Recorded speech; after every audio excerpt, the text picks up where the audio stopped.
क्या आपको पता है हमारी दादी माँ ऐसे ऐसे नुस्खे जानती थीं, जिन्हें आज के डॉक्टर भी सुनकर हैरान रह जाते हैं। सोचो, एक छोटा सा घरेलू उपाय जो सिरदर्द, नींद की कमी या थकान जैसी परेशानी को मिनटों में गायब कर दे। पुराने जमाने के लोग बिना किसी दवा के इतने फिट और तंदुरुस्त रहते थे क्योंकि उनके पास थे ये देसी रहस्य, ये दादी माँ के अनोखे नुस्खे। लेकिन आज की दुनिया ने इन्हें लगभग भूल ही गई है। तो चलिए, आज मैं आपको बताने जा रहा हूँ दादी माँ के साथ भूले बिसरे और कमाल के नुस्खे जो आपके घर में ही छिपे हैं, बस जानने की देर है। और हाँ, अगर आप चैनल पर नए हो तो सब्सक्राइब जरूर कर लेना, क्योंकि आगे ऐसे ही देसी हेल्थ सीक्रेट्स मिलते रहेंगे। चलिए शुरू करते हैं। पहला नुस्खा, कानों में घंटी बजना या आवाज आना। दोस्तों, बहुत लोगों को ये तकलीफ होती है, कानों में हल्की सी घंटी बजने जैसी आवाज, जैसे कोई दूर मंदिर की घंटी धीरे धीरे बज रही हो। कई लोग तो डर जाते हैं, सोचते हैं कि कहीं ये कोई बीमारी न हो जाए। लेकिन दादी माँ कहती थीं, बेटा, शरीर जब थक जाता है, जब अंदर का संतुलन बिगड़ता है, तब वो अपनी ही आवाज सुनाने लगता है। अब दादी माँ का एक जादुई नुस्खा सुनो। पुराने जमाने में जब किसी के कान में ऐसी आवाज आती थी, तो दादी माँ सबसे पहले उसे थोड़े गरम सरसों के तेल की कुछ बूंदें डालने को कहती थीं। लेकिन ये कोई आम तेल नहीं होता था। इसे पहले तवे पर हल्का गरम किया जाता, उसमें एक लहसुन की कली डाली जाती और जब उसकी खुशबू उठती, तब वही तेल ठंडा करके कान में 2-2 बूंद डाली जाती। दादी माँ कहती थीं, तेल सिर्फ कान में नहीं जाता बेटा, ये तो नाड़ी तक जाकर मन को भी शांत कर देता है।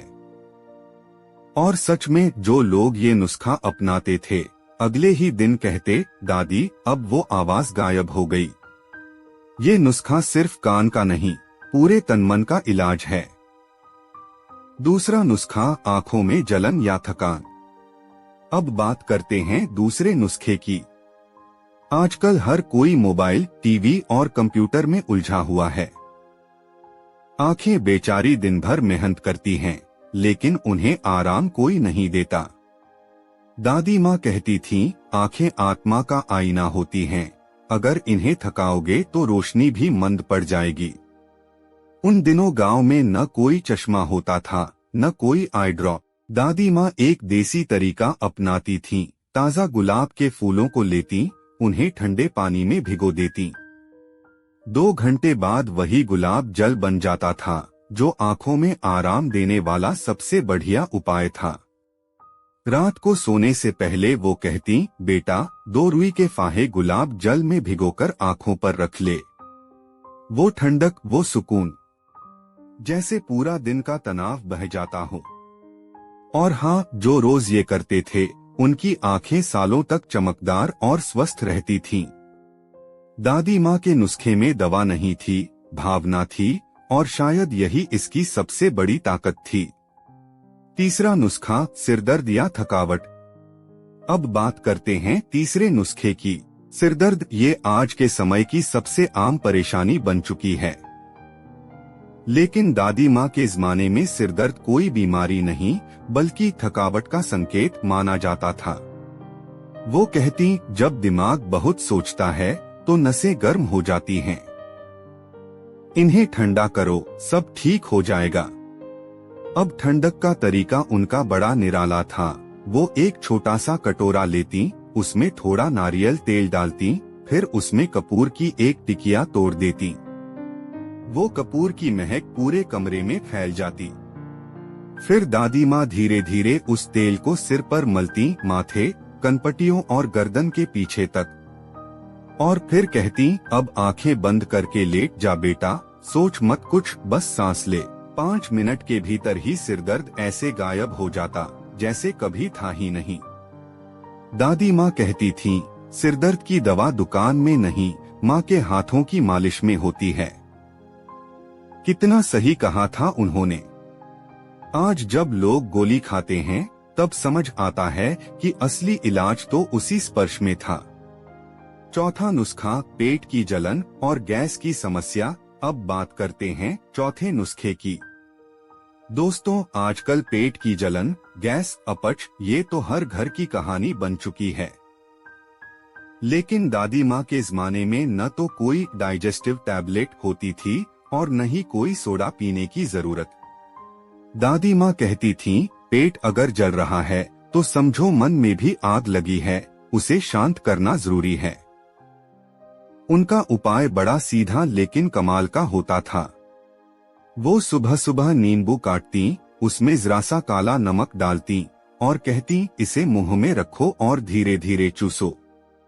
वो स्वाद, वो खट्टापन और नमक का मिलाजुला असर मानो जैसे शरीर के अंदर का सारा जहर खींच लेता हो। फिर वो कहती, थोड़ा सा गुनगुना पानी पी लो बेटा, पेट शांत हो जाएगा। और सच में 10 मिनट में ही जलन ऐसे गायब जैसे कभी थी ही नहीं। कई बार वो अजवाइन और थोड़े से हींग को भी तवे पर भूनती और कहती, ये लो, इसे नमक के साथ खा लो, देखना पेट गाना गाने लगेगा। उनका ये अंदाज, वो मुस्कुराहट और उनकी बातें ही अपने आप में दवा थीं। क्योंकि दादी माँ सिर्फ शरीर का इलाज नहीं करती थीं, वो आत्मा को भी सुकून देती थीं। पांचवा नुस्खा, बदन दर्द और थकान। अब बात करते हैं पांचवे नुस्खे की। बदन दर्द, जब पूरा शरीर थककर चूर हो जाता है, हड्डियां जैसे जवाब दे देती हैं, तो आज लोग पेन किलर खाते हैं, लेकिन उस वक्त दादी माँ के पास दर्द को हराने का अपना देसी तरीका था।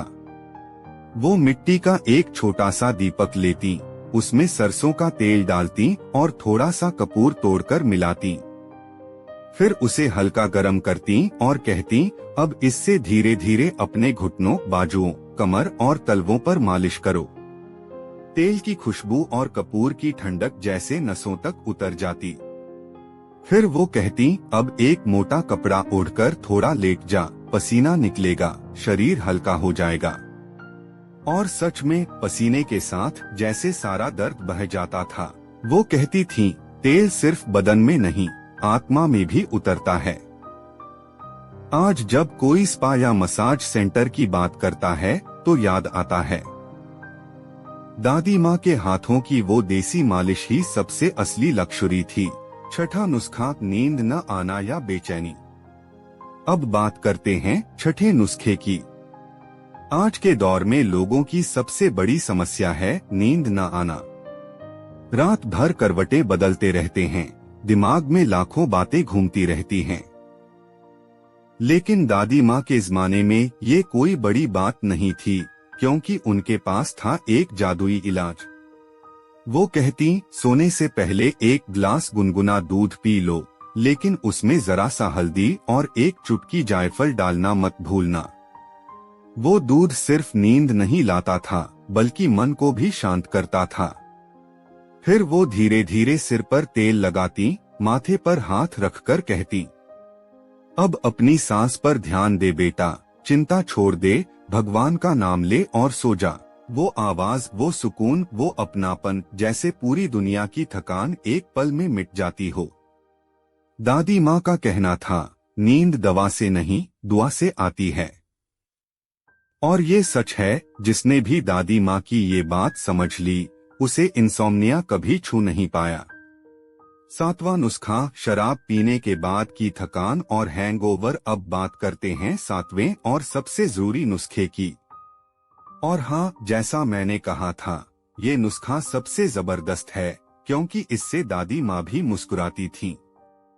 कई बार घर के जवान लोग या मेहमान थोड़ी बहुत शराब पी लेते थे और अगली सुबह जब सिर फटने लगता, मुंह कड़वा हो जाता, तो दौड़ते हुए दादी माँ के पास पहुँचते। वो हंसकर कहती, अरे भैया, अब पछताने से क्या होगा, चलो अब इसका इलाज करते हैं।